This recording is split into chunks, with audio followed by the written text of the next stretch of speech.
Ladies and gentlemen, we interrupt your regularly scheduled programming to bring you this special bulletin. I'm afraid I have some rather unfortunate news for all the fans out there of The Acolyte. It doesn't look like Season 2 has been greenlit. Oh, tragedy. Oh, tragedy. I am actually legitimately upset because I'm all for burning it all down. I hate to say that, but just let's get some escalation. Escalation? Yeah, escalation. Let's get some speed. Let's speed run this thing. Truly, let's speed run the demise of Disney Star Wars. Now, it would be nice, I'll be honest, it would be nice if they actually got some qualified writers, some competent individuals who'd be willing to go, hey, maybe this first draft isn't the best idea, because that's what all this is coming across as, the first draft of a script. And of course, Leslie comes in, she brings it in, and nobody's going to tell her no. A lot like George Lucas in the prequel trilogies. Fight me on that one, okay? Let's discuss. Nobody wants to say, maybe this is a bad idea. How about we do it like this? So it's a bunch of, they're surrounded by yes men and women, yes, they, thems, whatever, that aren't going to say, hey, what about this? Try this. Maybe that motivation isn't good enough to explain why a Jedi drank something. But anyway, in this article from That Park Place, Leslie Hedlund confirms. And of course I did. This article is from July 8th, and there's still, as of yet, as of a couple hours ago, there's still nothing out there yet. I know we still have one more episode, but with how successful and how much people are loving the first 7 episodes of The Acolyte, 1 to go, yay, that how wonderful it is, how successful, and it's doing this and that, and that a second season would have been greenlit, or you made plans ahead of time to greenlight 2 seasons. Because if the amount of time you're going to have to wait, I mean, it's bad enough the interest in the show has been waning episode by episode by episode. The longer you wait, the less interest there's going to be. It was different when we had terrestrial television. You had seasons of shows. Well, of course, those seasons ran 12 to 24 episodes in the fall, ran in syndication in the spring and summer to get the new season up and running next fall. Everyone looked forward to the new season of their favorite shows. They didn't have to wait, 6 months, maybe, tops? But with this, with streaming services, we're waiting year, 2 years, 3 years. And that's very dangerous for shows that don't really kick off, don't really gain the popularity or lose popularity as the show goes on. Let's see what Leslie Hedlund has to say. Acolyte showrunner Leslie Hedlund confirmed again that a second season of The Acolyte has not been... Oh, God, I'm reading it. I'm doing it. It's been a while since I've done this, but yeah, let's go. Here's your headline. First paragraph is repeating itself. John, please, just stop it. Not just John, really. I can't really criticize John F. Trent for this because every other article does this. I'm going to go pick on Smash JT one of these days and see how he does it. See if he's smart enough not to put the headline as the first line in your story. Okay, in an interview with Nerdist, I'd mentioned a little bit about this on the live stream the other night. Hedlund was asked, quote, "Do you know if you're definitely getting a season 2? She responded with, no, with a big laugh. Oh dear. Why would you laugh at that question, Leslie? Are you worried? Are you concerned? She then elaborated, I have no idea. That is the truly unfortunate part. When the showrunner of the show doesn't even know what's coming next, that does not bode well for a second season. I actually do want a second season. I want to see how bad, I'm guilty of wanting to see just how bad it can get. I hold out hope beyond hope. Maybe it's foolish hope. Maybe it's foolish hope that one day we will get a good Star Wars show, whether it's a movie or a TV show, something that's just written with the story in mind, the characters in mind, leave plot contrivance at the door, no messaging, no ideology, just put forth a good story and characters that people can relate to outside of superficial nonsense.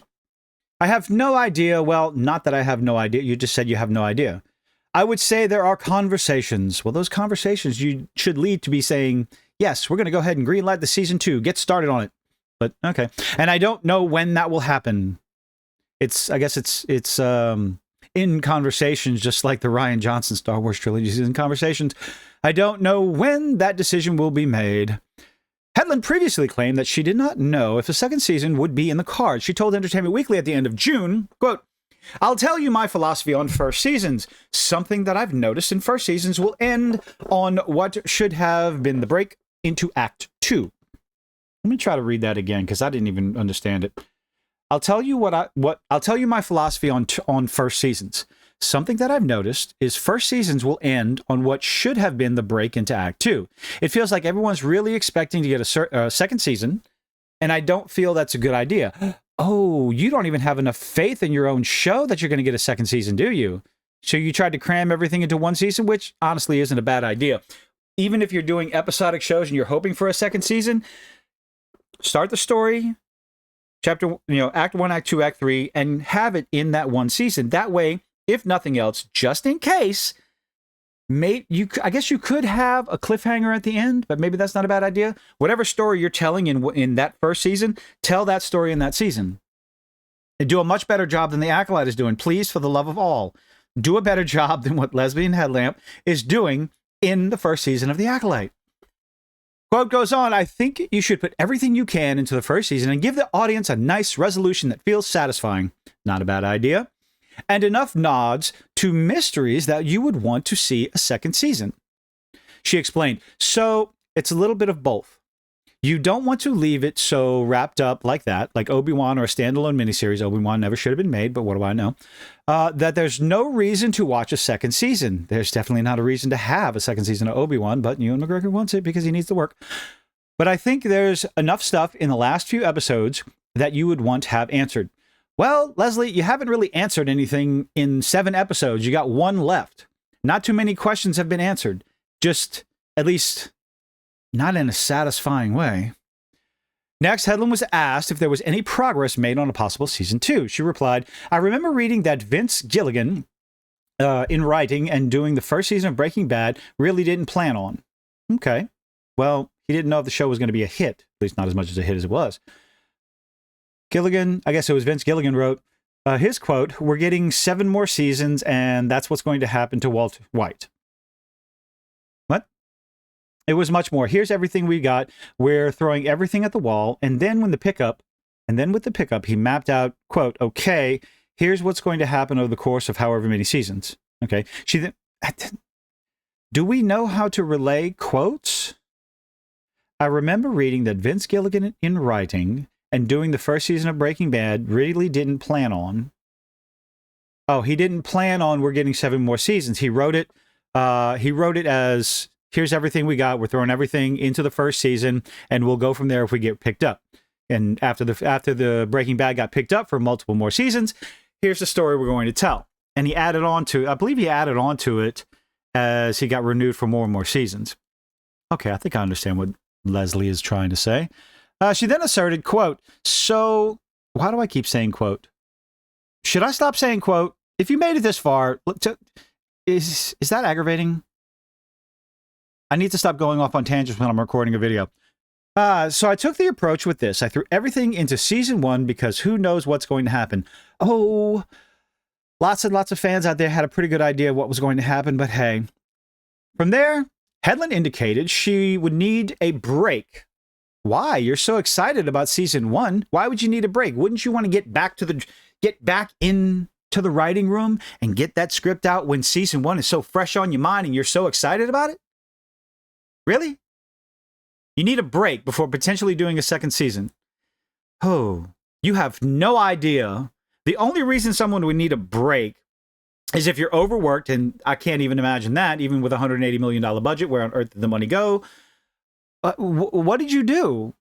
What sort of energy, effort was put into season 1 in the writing, in the directing? It's nonsensical. Plot contrivance after plot contrivance with nonsensical motivations, uninteresting characters, and a story that you attempted to tell with the Jedi being fallible or not so great. The Jedi are going to take some L's. Well, you failed miserably at that. And I still need to make that video. Let's see. She also admitted a second season had not been greenlit yet, so that was back in June. Let's see, she said, and then I'd say there are 4 or 5 major mysteries and plot points that have to get hit in season 2. There's 1, Smilo Ren and who his Jedi Master is. However, since everything is so obvious, we're going to pick the obvious, and that would be Jedi nepotism. I can't remember their names, I'm sorry. I don't care enough. One more episode, folks, one more episode. How are you going to add extra mysteries to a story that you've failed at putting mysteries in? All right. 4 or 5 major mysteries and plot points that have to get hit in season 2. But until we get a proper pickup, and you won't, I hope they do. I really do. I worry that spending a lot of time in that world, especially being in a period where I've worked so long on this project that honestly I'm exhausted by it coming out. You have absolutely no passion for the work that you do. To kind of jump right into like, all right, season 2. What? Who thinks like that? Tangent time. What creator out there is working on a passion project, something they're so excited? Star Wars saved my life. And you put everything you had into the first season. Who comes out and says, I have to take a break. I can't do this. I'm exhausted. If you get even the idea, even the prospect of it getting greenlit, if you are so pleased and proud of the story that you're telling, why would I would be jumping into the part 2 of the story, season 2 of the story that I'm writing. That way, at least an idea, the story beats, the characters, the progress, the path that you want the story to go on, the path that you want the characters to go on, and of course, the legacy characters that you want to ruin, the lore that you want to disrespect. The trivialization of the light. Anyway, what other words do you want to call the Force? Why wouldn't you want to jump right back into it? Do I not understand completely the idea of creation? Content? Well, not necessarily. Well, no, it's content creation, writing. Maybe writer's block? I don't know. Y'all let me know what you think in the comments. Does that make sense to you? If you have such a passion and a love for Star Wars, specifically, in this case, you're so excited. The best thing you've ever worked on, the greatest thing you've ever worked on. After it comes out, you don't want to get right back into it. You don't want to progress the story. Does that make sense to you? Or am I just delusional? Am I the baddie? Am I the delusional one here? Y'all let me know in the comments. Thank you for making it this far anyway. Again, it will probably be more than I know. It will probably be more that I know what needs to happen. It will probably be more that I... All right, I'm going to tackle this sentence. It will probably be more that I know what needs to happen, and I know what the character development needs to be in order to hit the plot points. Okay, that's a good idea. Go write it down. Go make a journal. Carry it around with you. And the character points for a 2nd, 3rd, or 4th season. Oh, you're definitely not getting a 3rd or 4th season. I hope you get a 2nd. 3rd and 4th ain't happening. The diminishing returns is going to happen on this one. So I look forward to working on that, but right now I haven't. That doesn't make sense to me. I haven't worked on anything for season 2. The article goes on. Go check out John F. Trent. Go check out That Part Place. No matter how much I rip into them, sometimes I love them. Love them to death. They're fantastic. They do a lot of heavy lifting for content creators. It goes on. Some of the streaming numbers. Let's see. Where the Acolyte. Number 7. Oh. Comparing it to Ahsoka, not so well. Comparing it to Mandalorian Season 3, not so well. The ratings, the viewership for The Acolyte has been going down episode after episode after episode. Even no matter what they do, no matter what the shows say, no matter how fantastic everything is and how this story is, I don't know how it's going to end. I have no idea how they're going to wrap anything up, especially how episode 6 ended. And based on what episode 7 was supposed to do in clearing up some of the mysteries from episode 3, if you have any idea what I'm talking about, you actually watch the show, I praise you, I commend you for it. But I don't see how, based on the quality of what we've gotten before. But anyway, not likely going to get a season 2. That makes me sad. It truly does. What do you think? Let me know in the comment section down below. Leave a like, leave a dislike, do all those nifty little things that YouTubers beg you to do, and I hope to see you on the next one.